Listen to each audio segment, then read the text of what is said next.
السياسيين الغربيين بما فيهم السياسيين البريطانيين أنشأوا صناعة اغتصاب جماعي. أيوة، صناعة اغتصاب لنسائهم وأطفالهم اللي مش موافقين يشاركوا. يعني ده حصل قبل كده في الماضي، بس في الغالب الحكومات والإمبراطوريات دايما كانوا بيعملوا كده في أعدائهم. دي أول مرة نشوف سياسيين غربيين بيعملوا كده في نسائهم وأطفالهم، وعلى نطاق واسع. ده المفروض يرعبك.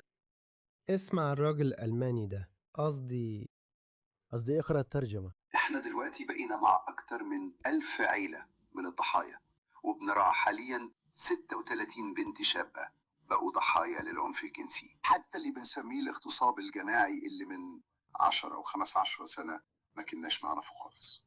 أصغر ضحية أنا برعاها اتعرضت للاغتصاب على إيد 3 سوريين لساعات طويلة. هم اتطولوا عليها ورموها بالبراز وضربوها وركلوها. البنت دي عندها 10 سنين. عندها 10 سنين. قولوا لأهلها بوي البنت دي مر عن العلاج أو عن أي حاجة تانية. لا أنا مش عايز كده أصلا.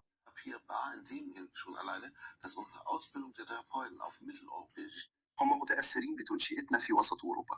البنات دول مش ممكن يتعالجوا، بس عشان خلفيتهم من الشرق الأوسط أو من الصين، تدريب المعالجين عندنا بيعتمد أكتر على الأساليب الأوروبية الوسطى، مبني على طريقتنا في وسط أوروبا. تبيع العملية دي مش ممكن. معالجة الناس مش سهلة. حتى الأطباء النفسيين اللي بيدعموا البنات دول مش مؤهلين لكده، لأن هم مش عارفين يتعاملوا مع الموضوع ده.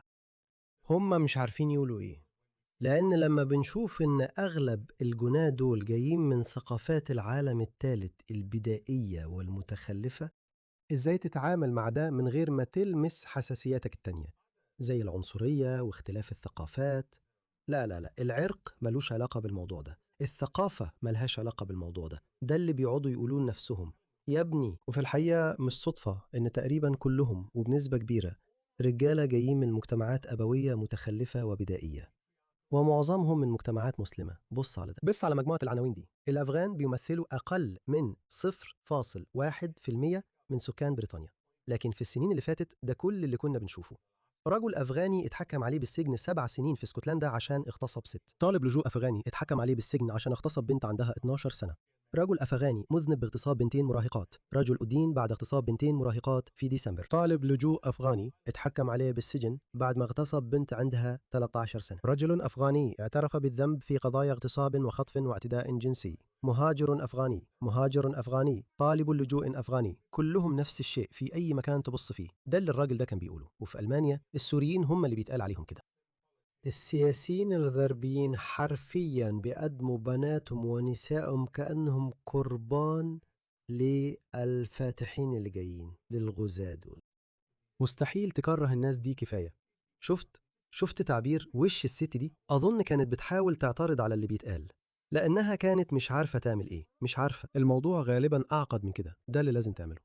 بص كده، بص على تعبير وشها، هي عاملة كده. لما قال إن البنت دي عندها 10 سنين، بص على وشها. عندها 10 سنين. عندها 10 سنين. لا، أكيد الموضوع ملوش علاقة بالثقافة، ده اللي بيدور في دماغها.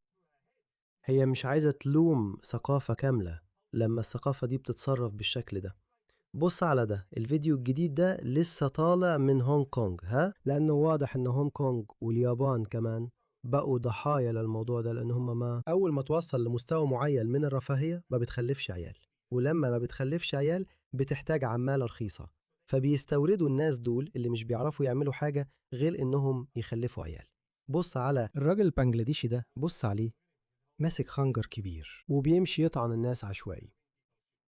الست دي اتطعنت كذا مرة، مش هقدر أوريك ده للأسف.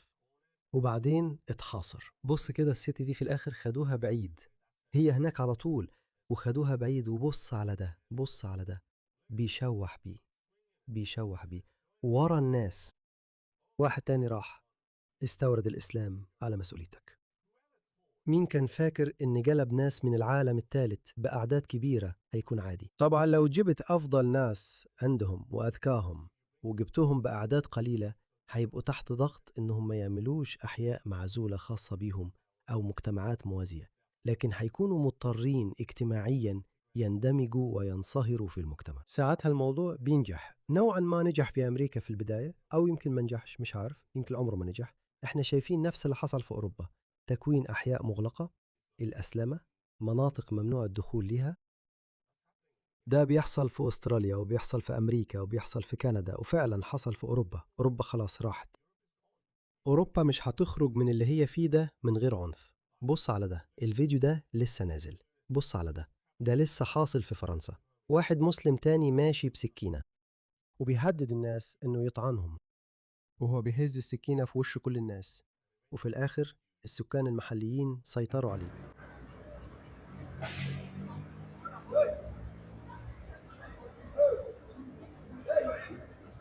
كل مرة تخرج فيها من بيتك، من المحتمل إنك تقابل واحد من المجانين دول اللي السياسيين الغربيين جابوهم بأعداد كبيرة.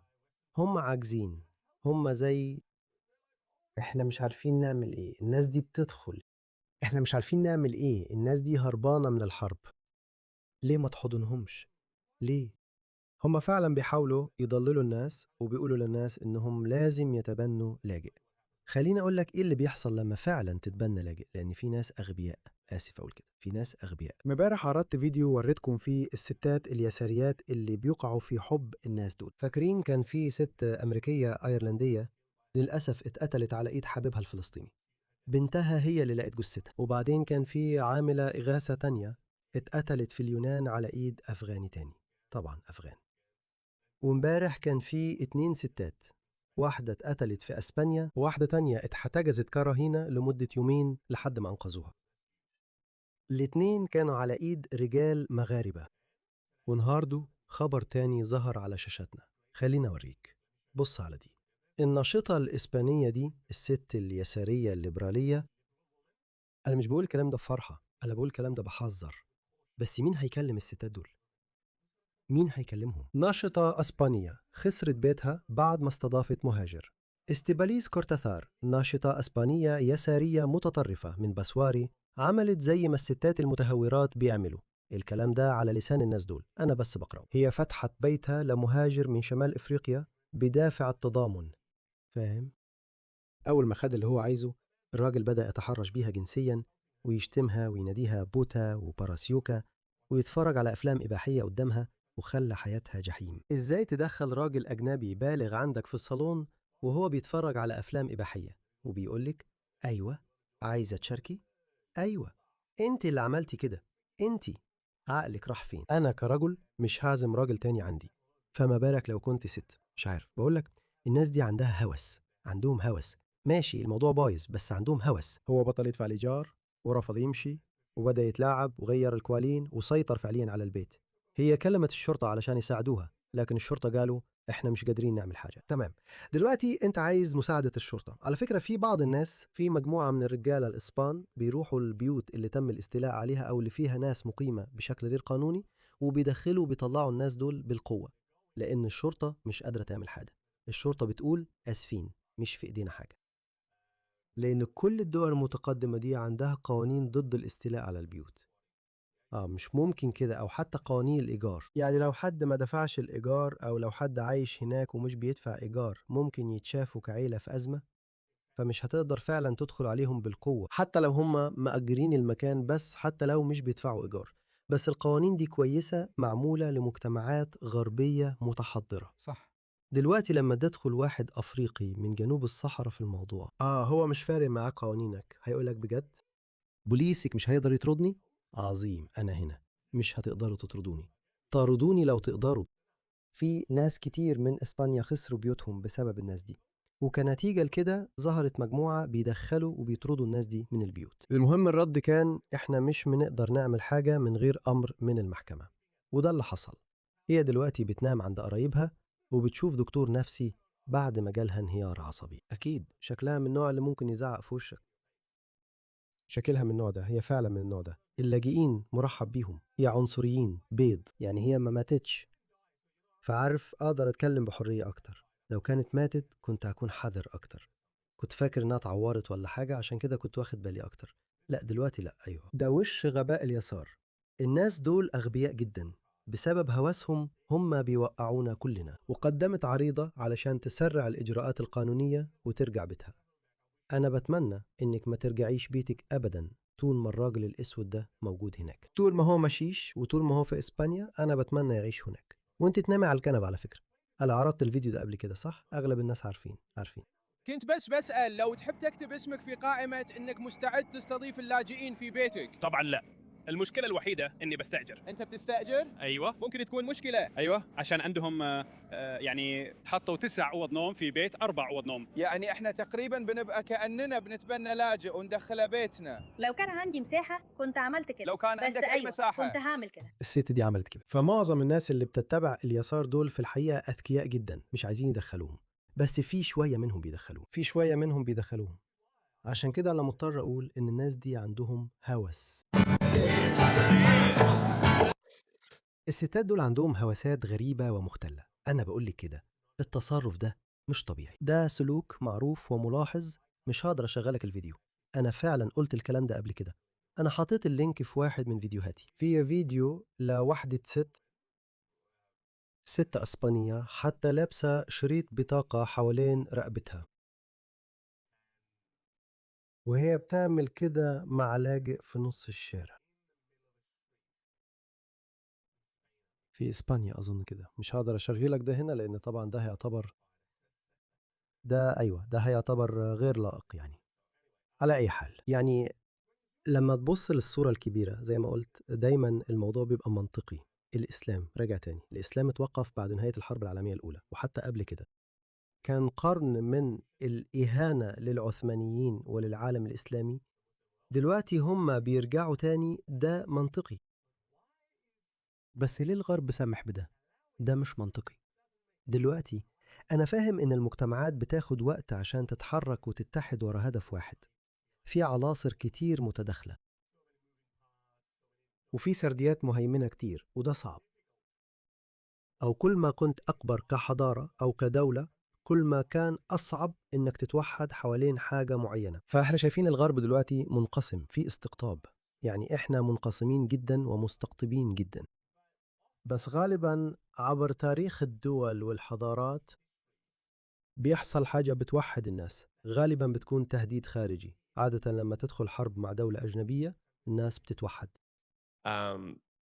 أكبر مثال على كده هو أوكرانيا. حتى الناس اللي ضد زيلينسكي في أوكرانيا وقفوا وراه بينتقدوه، وده بيثبت إن دي ديمقراطية. وروسيا مش كده، روسيا بيحكمها طاغية، آسف إني أقول كده، بوتين. ولو أنت انتقدت بوتين هتدخل السجن. لو انتقدت زيلينسكي الدنيا كلها تتكلم عنك. بس لما الموضوع يبقى مواجهة شجاعة وموحدة ضد روسيا كلهم بيتحدوا، حتى اللي بيكرهوا بعض. أظن ده اللي محتاجينه في الغرب. بس علشان الاتحاد ده يظهر احنا محتاجين نشرح للناس ايه اللي بيحصل فعلا، لأن الناس للأسف أنانية جدا. الموضوع مش هيحصل. دايما بقول كده، كل الناس اللي بيقولوا إن اللاجئين مرحب بيهم هم مش هيغيروا رأيهم أو موقفهم إلا لو اتأثروا بشكل مباشر، اتأثروا شخصيا بالموضوع. مثلا الست دي أشك إنها هتفضل شايفة إن اللاجئين ناس مرحب بيهم بعد اللي حصل. أنا فعلا أعرف كذا حد كان بيشتغل في منظمات إنسانية، بس لما شافوا اللي بيحصل بقوا يقولوا إيه اللي بيحصل ده. فالغرب في الآخر هيضطر يرد. بس أنا شايف إن الحرب دي هتستمر شوية، لأن بصراحة لازم نقول برافو عليهم، برافو على الإسلاميين والمسلمين. هم فعلا عاملين شغل جامد، قدروا يحققوا تقدم كبير في الغرب كله، وأوروبا للأسف خلاص وقعت في إيديهم. بس أمريكا لسه هي آخر معقل، وهنا الأمور هتبدأ تبقى مثيرة في العالم الغربي كله.